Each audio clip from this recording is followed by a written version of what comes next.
Properti syariah tanpa bank. Tapi kalau di developer properti syariah yang tanpa bank, banyak saya perhatikan label-label syariah ini hanya self claim semata. Atau mungkin gimmick jualan ya? Gimmick jualan.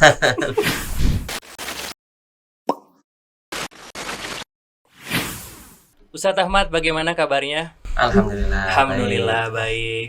Kayaknya makin banyak lagi nih mesti kita bahas tentang properti syariah tanpa bank. Betul. Dan Ustadz juga memang kebetulan nanganin soal-soal properti ini ya Ustadz ya. Ya. Yang non bank ataupun dengan menggunakan bank syariah atau lembaga keuangan syariah. Oke Ustadz, kita mau bahas kembali beberapa isu yang ada di masyarakat yang mungkin juga sobat titip pertanyaan kepada kita. Dari dasarnya dulu deh Ustadz, gimana sih pendapat Ustadz itu tentang properti syariah tanpa bank? Iya, baik. Bismillahirrahmanirrahim. Alhamdulillahirabbil alamin. Assalatu wassalamu ala Rasulillah nabiyina Muhammad wa ala alihi wasallam. Amma ba'du. Ya, pada prinsipnya semua yang sebetulnya yang berlabel syariah itu baik ya. Masya Allah. Kenapa? Karena ya itulah tanggung jawab kita sebagai atau kewajiban kita sebagai muslim ya, sebagaimana Allah perintahkan dalam Al-Qur'an, wa ma khalaqtul jinna wal insa illa liya'budun, dan tidaklah kami menciptakan jin dan manusia melainkan untuk beribadah kepada Allah. Maka semua kehidupan kita, baik itu bermuamalah, berbisnis, termasuk membuat project-project ya, project properti diantaranya, maka ya wajib kita membuat bisnis yang berlabel syariah. Demikian juga kalau kita sebagai konsumen, kalau kita memilih produk, memilih barang, wajib bagi kita memilih produk yang tidak bertentangan dengan syariat. Karena apa? Bukan karena harganya lebih murah, ya, atau bukan karena dia lebih mudah prosesnya, tapi karena memang dia tidak mengandung keharaman yang diharamkan oleh syariat. Seharusnya itu yang menjadi motivasi pertama kita ya, baik sebagai konsumen ataupun sebagai pebisnis, untuk memilih produk-produk atau brand-brand yang sesuai dengan syariah. Nah, kemudian yang berkaitan dengan properti syariah tanpa bank ya. Iya, sebenarnya apa sih Ustadz yang jadi melandasi sebuah motivasi para developer tuh, yaudah kita nggak usah pakai bank nih, nyicilnya kepada langsung developer. Itu kira-kira karena apa Ustadz? Iya, saya perhatikan ada dua aspek ya yang menjadi pertimbangan banyak developer yang mungkin sempat booming ya di 5 tahun terakhir kalau tidak mungkin salah. startingnya tuh 2015-an ya, mulai menjamur developer properti syariah tanpa bank. Ya, saya lihat awalnya dimulai dari semangat hijrah. Ya, semangat dalam arti kata hijrah finansial ya. Banyak para pegiat properti syariah tanpa bank itu dulunya adalah sebagiannya orang-orang yang pernah berkecimpung, baik itu sebagai praktisi di lembaga keuangan ya, atau sebagai konsumen ya, atau nasabah yang mungkin sudah merasakan perbandingan ya ketika menggunakan produk perbankan yang dulu mungkin lebih kental dengan nuansa konvensional ya, dengan nuansa ribawi, kemudian ingin membuat sesuatu yang tidak menggunakan bank ya, tentu saja dengan pertimbangan-pertimbangan yang pertama lebih syariah secara akad-akad, secara proses, dan juga lebih mudah mungkin secara persyaratan ya, baik untuk konsumen ataupun untuk si developer untuk memulai bisnis tersebut. Karena kalau menggunakan perbankan itu betul-betul legalitas itu utama ya. Sangat diperhatikan dan sulit untuk bekerja sama dengan, atau tidak mudah untuk bekerja sama dengan lembaga keuangan dari sisi developernya.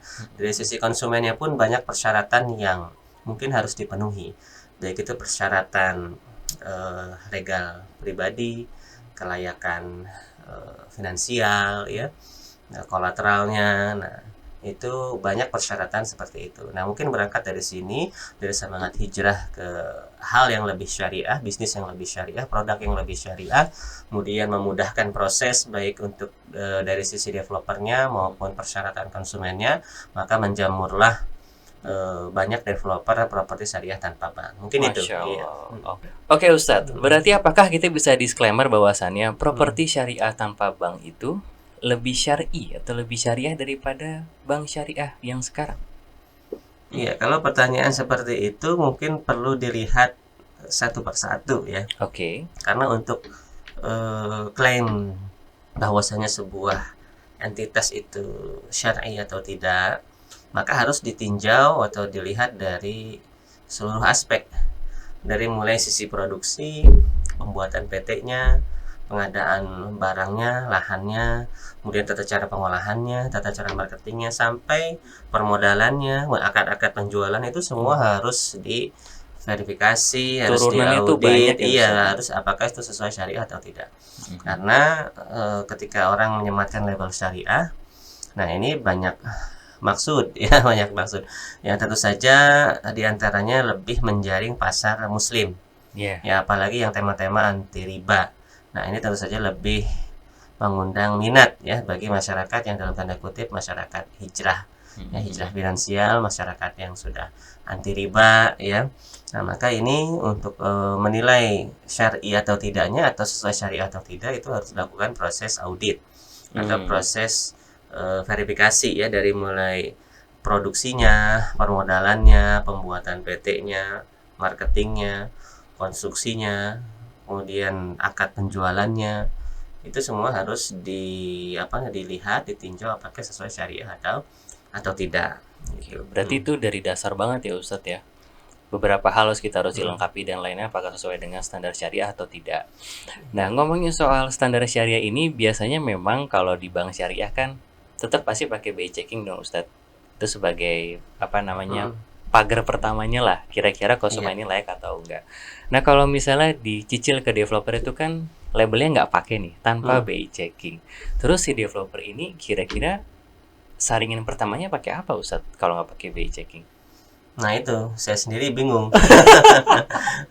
Ya jadi satu hal yang mungkin mitigasi risiko yang paling penting di dalam proses kredit itu justru dihilangkan dan dijadikan selling point bagi beberapa developer properti syariah tanpa bank, yaitu tidak adanya BI checking atau SLIC ya. Padahal dengan adanya BI checking atau SLIC itu kita bisa mengetahui track record orang, apakah dia mantan pelaku riba atau bukan ya, apakah dia pernah melakukan dosa-dosa riba atau belum ya, ataukah dia orang yang pernah ngemplang hutang atau tidak, belum ya. Ya jadinya bukan hanya riba sebetulnya ya, kebiasaan dia ngemplang hutang juga kelihatan ya. Sudahlah dia pernah melakukan riba, kemudian hutangnya juga nggak dibayar. Nah ini kan kita bisa melihat personality orang ya, kepribadian orang, dia sudah melakukan riba dan mungkin berulang kali, itu akan terrecord di dalam BI checking atau SLIC. Tapi ini justru dihilangkan ya oleh beberapa properti syariah tanpa bank. Ya, padahal itu salah satu mitigasi risiko yang lumayan penting di dalam men-screening calon konsumen atau nasabah properti kita. Seperti itu. Oke. Ya sebenarnya itu screening yang penting banget ya Ustadz ya. Iya. Tapi apakah itu mungkin ada penggantinya? Karena kan setahu kami itu bahwasannya memang ada verifikasi nih. Iya. Apakah itu bisa jadi mitigasi risiko yang cukup atau seperti apa di ProShare tanpa bank ini? Ya itu banyak variabelnya sebetulnya ya. Variabel termasuk dari sisi geografis, lokasi, kemudian budaya masyarakat di situ, kemudian kolateral yang diminta oleh si developer, kemudian mungkin parameter screening itu menentukan sebetulnya ya. Nah jadi itu sebetulnya tidak terlalu signifikan ya, membedakan antara kesyariahan antara developer yang tanpa bank dengan yang menggunakan bank. Yaitu dari sisi mitigasi risiko mungkin masing-masing pihak punya plus minus ya. Ada yang dimitigasi dari sektor ini, ada yang dari sektor ini. Nah itu semua relatif sebetulnya. Oke. Tapi sebetulnya ada yang lebih signifikan. Apa tuh?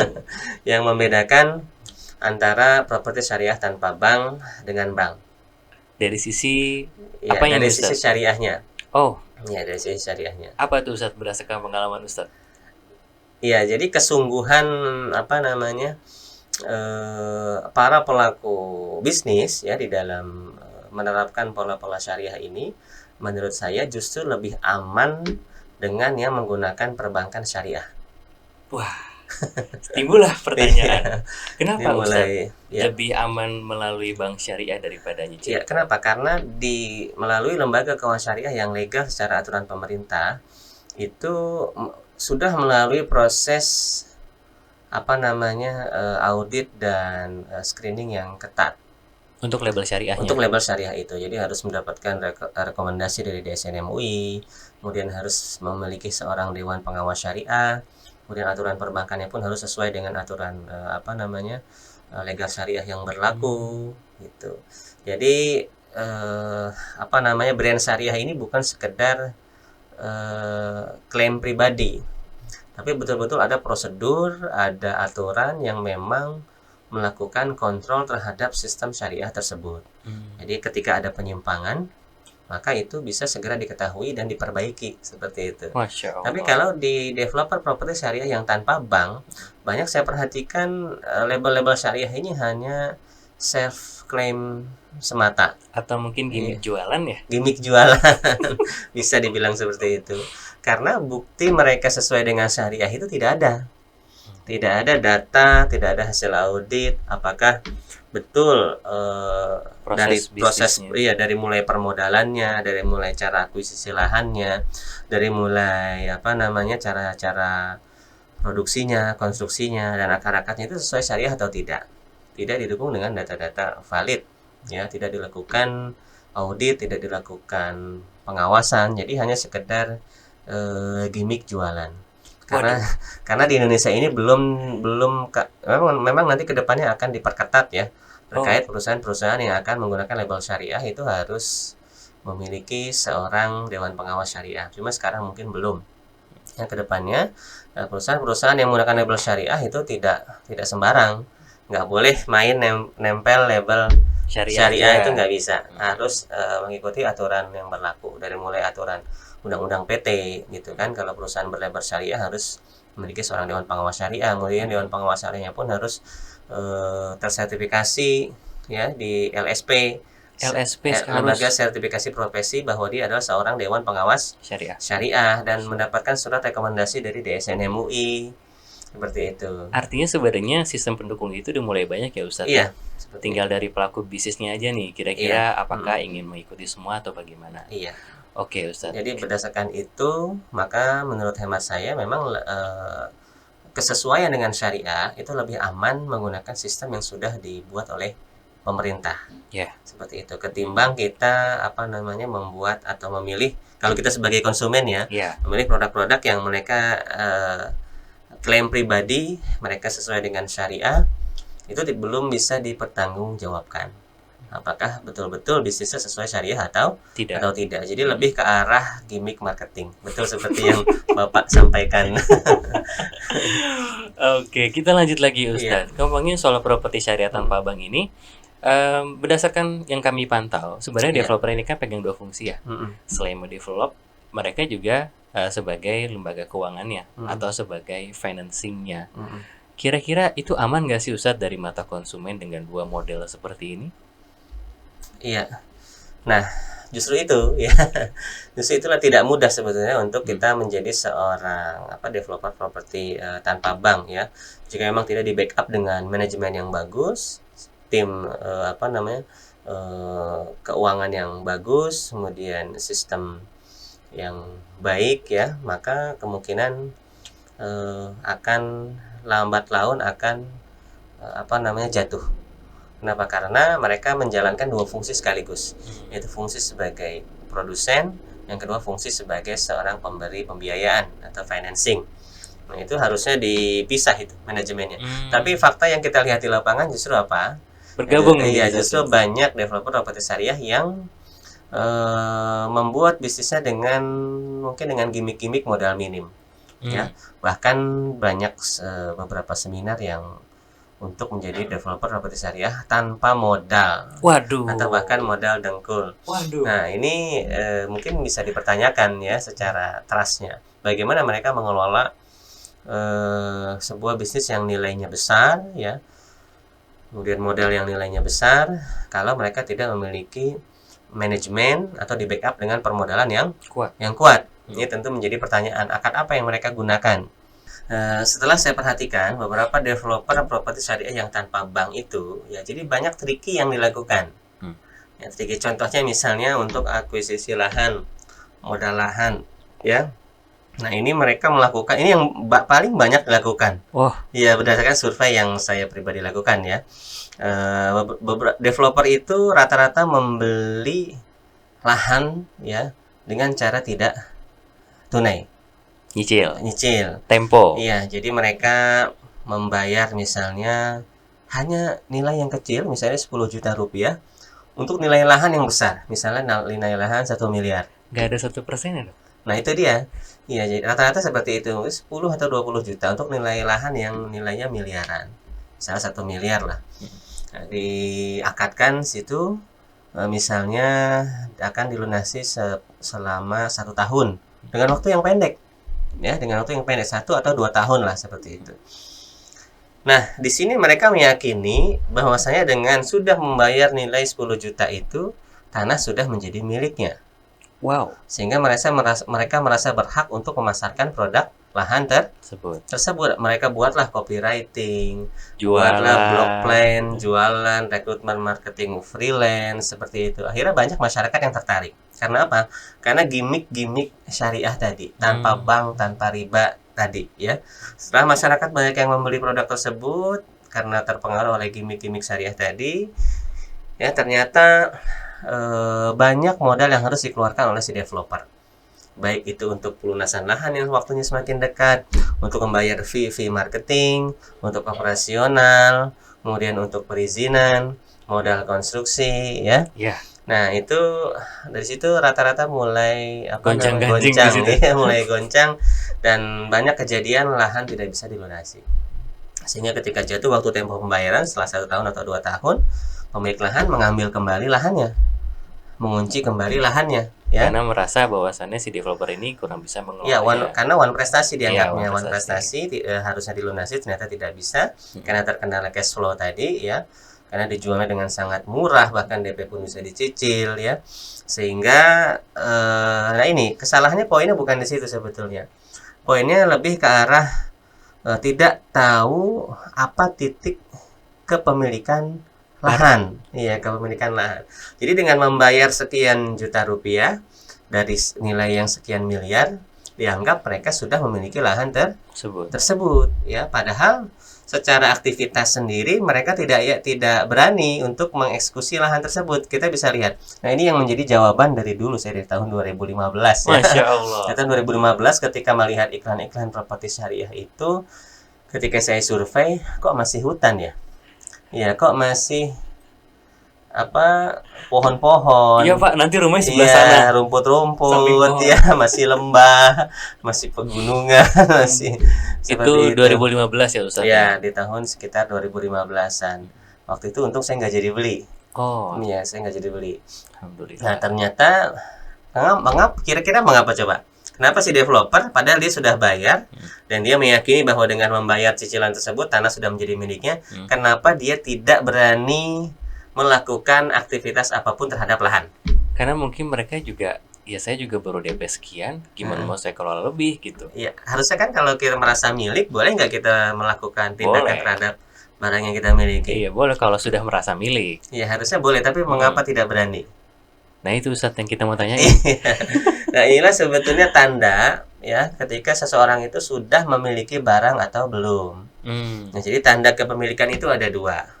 Yang pertama, dia memiliki yang namanya hak tasarruf, hak melakukan tindakan hukum terhadap objek yang dia miliki. Jadi tanah itu kalau memang sudah betul miliknya, mau dia gusur, mau dia lakukan land clearing, mau dia pasang spanduk, mau dia pagar, dia berani dong. mau dia jadikan empang, tidak akan ada pihak yang mengganggu gugat. Itu yang namanya milik. Itu yang pertama. Itu yang pertama. Yang kedua, dia menanggung resiko atas objek yang dia miliki. Kalau tanah itu tidak laku dijual, atau kalau tanah itu terkena resiko bencana atau apa, itu dia yang menanggung. Ya, misalnya nggak laku dijual, dia yang menanggung, bukan istilahnya diambil kembali oleh pemiliknya. Nah, ini kalau dia sudah bayar sekian rupiah, tapi ternyata melakukan aktivitas tidak boleh ya, dan ketika tidak terjual pun dia tidak menanggung kerugian apa-apa, tapi si pemilik tanah masih si pemilik sebelumnya lah yang menanggung. Ini namanya belum terjadi qabd. Serah terima Iya, belum terjadi serah terima di dalam transaksi jual beli. beli. Meskipun di dalam syariah transaksi tidak tunai itu sudah memindahkan kepemilikan.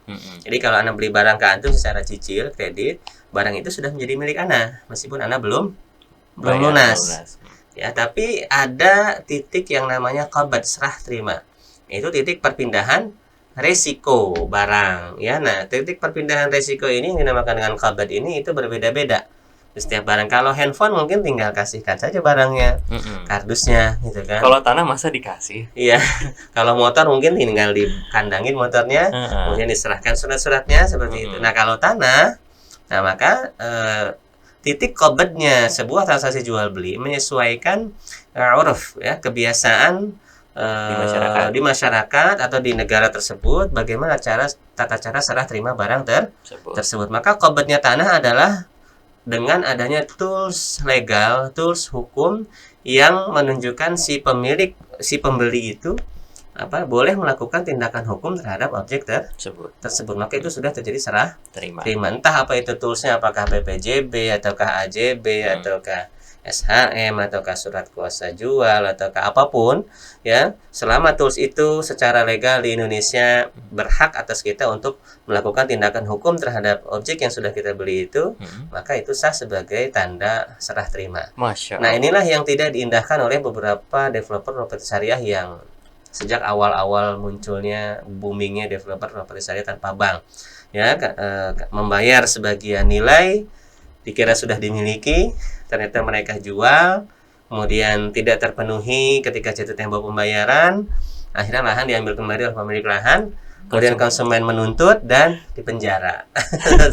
Jadi banyak kasus seperti itu. Jadi sebetulnya kesalahan yang paling fatal adalah tidak paham muamalah.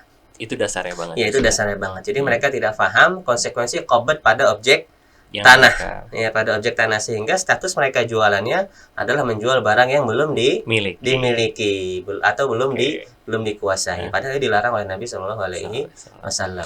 Jadi Ustadz, pertanyaannya, kira-kira indikator kalau kita mau beli ke ProShare tanpa bank itu, ProShare yang aman dan amanah tuh, dan dalam artian legal standingnya juga baik gitu, itu ciri-cirinya seperti apa Ustadz? Di mata konsumen yang pengen beli. Ya, kalau properti syariah yang sudah bekerja sama atau ber-PKS dengan perbankan syariah, tentu legalitasnya sudah teruji. Oh iya. Ya, sudah teruji karena bank akan melakukan screening legal, screening orang-orang yang ada di dalam akta, screening laporan keuangan, screening macam-macam. Jadi perusahaan yang sudah bekerja sama dengan bank syariah justru lebih bisa kita percayai dari sisi legalitas. Walaupun mereka punya skema cicil langsung ke developernya. Ya Ustadz ya. Kenapa? Walaupun mereka juga memiliki skema untuk cicil langsung kepada developer. Tapi biasanya dengan tenor-tenor yang pendek. Oh iya. Iya, karena panjangnya tenor atau pendeknya tenor itu berpengaruh terhadap resiko gagal bayar.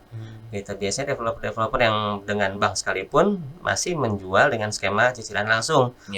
Tapi dengan tenor yang pendek karena menimbang risiko gagal bayar dan lain sebagainya. Selain indikator itu mungkin ada Ustadz yang mereka yang tidak bekerja sama dengan bank dan benar-benar langsung nyicilnya ke developer. Maksudnya indikator apa? Amannya si konsumen untuk beli. Jadi developer ini tuh, saya pengen beli nih ke developer tanpa bank, tapi saya ragu nih karena kok kelihatannya kayak gini. Oh iya. Nah, itu indikator minimal si developer tanpa bank tersebut memiliki seorang pengawas syariah. DPS-nya ya. Iya, pengawas syariah yang memang dia tersertifikasi. Ya, tersertifikasi dan memang memiliki background keilmuan yang standar, dan dia paham tentang legal syariah yang berlaku di Indonesia maupun legal syariah secara yang berlaku internasional, itu paham, sehingga dia bisa mengoreksi kalau ada legalitas dari developer binaannya yang belum lengkap, ya, atau ada standar syariah yang dilalaikan oleh developer tersebut, maka itu bisa segera dilakukan perbaikan. Minimal seperti itu. Itu minimal banget ya Ustadz. Minimal. Kita sudah bahas nih Ustadz berbagai macam tadi beberapa hal tentang ProShare tanpa bank dan juga menggunakan bank. Nah, ketika konsumen ingin menggunakan atau membeli dengan skema syariah yang tanpa bank itu, kira-kira yang Ustadz sebagai pengalaman, bukan sebagai pengalaman sih, berdasarkan pengalaman Ustadz, kelebihannya apa sih Ustadz dengan developer tanpa bank ini di mata konsumen? Tidak adanya BI checking, kemudian tidak harus dia berprofesi sebagai karyawan tetap, ya. Kemudian tidak harus dia disyaratkan misalnya adanya kalau misalnya profesional ya, izin atau badan hukum atau yang lainnya, yang penting dia mampu bayar ya, bisa dibuktikan bahwasanya dia mampu bayar, itu bisa mencicil kepada developer tanpa bank. Masya Kita Allah. kalau di bank kan butuh bukti-bukti ya, Iya. slip gaji, rekening koran, KTP KK segala macam, SK pengangkatan karyawan. Nah itu mungkin itu dari sisi kemudahan proses. Ya, pemberkasannya tidak serepot pemberkasan dengan menggunakan Bank. perbankan itu. Ya, apalagi ya, kalau saya lihat dari sisi syariah itu relatif. Bahkan yang menggunakan bank kesesuaian syariahnya lebih mudah dikontrol ketimbang dengan developer yang tanpa bank. Dari sisi harga murah atau tidaknya pasti lebih murah dengan menggunakan bank. Oh iya Ustadz. Iya. Maksudnya dari sisi, maksudnya marginnya juga nggak besar gitu kalau ke bank. Iya, kalau margin kan relatif. Iya. Ada juga bank yang lebih mahal atau developer yang tanpa bank lebih mahal ada. Cuma dari sisi DP terutama. Oh dari Iya, keterjangkauan DP-nya. keterjangkauan DP dan tenor. Oke. Ya, kalau dengan menggunakan perbankan kan bisa sampai 20 bahkan sekarang 30 tahun loh. Iya. Ya, 30 tahun bisa. Usia 25 nyicil 30 tahun sampai pensiun. Iya, bisa. Kalau yang dengan tanpa bank kan saya belum pernah dengar tuh ada yang lebih dari 10 tahun, ada nggak? Enggak. Nggak ada kan? Kalau lebih pun resikonya besar banget katanya Iya. sih. Kemudian secara DP di bank itu bisa tanpa DP. 0%. 0%. Iya, kalau memang rumahnya sesuai dengan harga pasaran. Itu bisa 0%. Atau setidaknya mungkin 5% bisa. Dan karyawannya, maksudnya pengajunya pun juga memenuhi syarat ya Ustadz ya untuk Iya. 0% ini. Nggak, 0% sebetulnya berlaku umum. Oh iya. Iya, berlaku umum karena intinya selama rumah itu sesuai dengan appraisal bank harganya, maka bisa 0%. Masya Allah. Gitu. Kecuali memang price list yang diberikan oleh si developernya itu melebihi harga appraisal. Oh. Misalnya setelah dinilai ternyata cuma layak 100 juta. Ternyata developer memberikan price list 120 juta. Nah, maka konsumen harus DP sejumlah 20 juta. Seperti itu. Tapi kalau sesuai dengan appraisal bank maka tanpa DP bisa. Siap Ustadz. Ada lagi Ustadz mungkin kelebihannya? Kelebihannya yang itu dia, saya sulit menyebutkan kelebihan lainnya yang tanpa bank apa ya. Selain kemudahan proses, secara syariah kurang, secara DP mahal, secara tenor pendek, kemudian secara benefit si nasabah. Nah, ini satu lagi, kalau yang tanpa bank itu rata-rata kan tanpa asuransi. Betul. Nah, itu resikonya apa coba? Resiko rumah kebakaran itu berdiri sendiri. Ketika si debitur terkena musibah, maka dia akan mewariskan utang kepada anak dan istrinya. Yang itu tidak akan terjadi dengan skema perbankan. Kalau di bank kan ada asuransi. Kan ada asuransi. Ya, asuransi ini kan bisa kita sesuaikan dengan syariah. Bahkan di Indonesia sudah banyak ya vendor-vendor asuransi syariah. Sehingga itu akan memudahkan nasabah. Ketika baru setahun 2 tahun misalnya meninggal suaminya atau ayahnya, ya rumah itu langsung menjadi milik ahli waris. Langsung lunas. Oke. Kan mudah. Berarti sebenarnya cepat atau lambat para developer yang tidak menggunakan bank ini harus segera pindah juga ke model yang menggunakan bank syariah. Sebetulnya. Oh, nggak harus ya Ustadz ya? Tergantung kemampuan ya. Kalau memang dia memiliki backup permodalan yang cukup dan tim manajemen yang memadai, bisa dia tetap eksis untuk menjalankan skema bisnis tanpa bank. Itu ya. Jadi memang harus di backup dengan permodalan yang kuat sekali karena kan cash flow-nya pasti akan panjang, terhambat ya, karena harus menunggu sekian waktu tahun untuk mendapatkan cash atau pelunasan rumah yang dia jual seperti itu.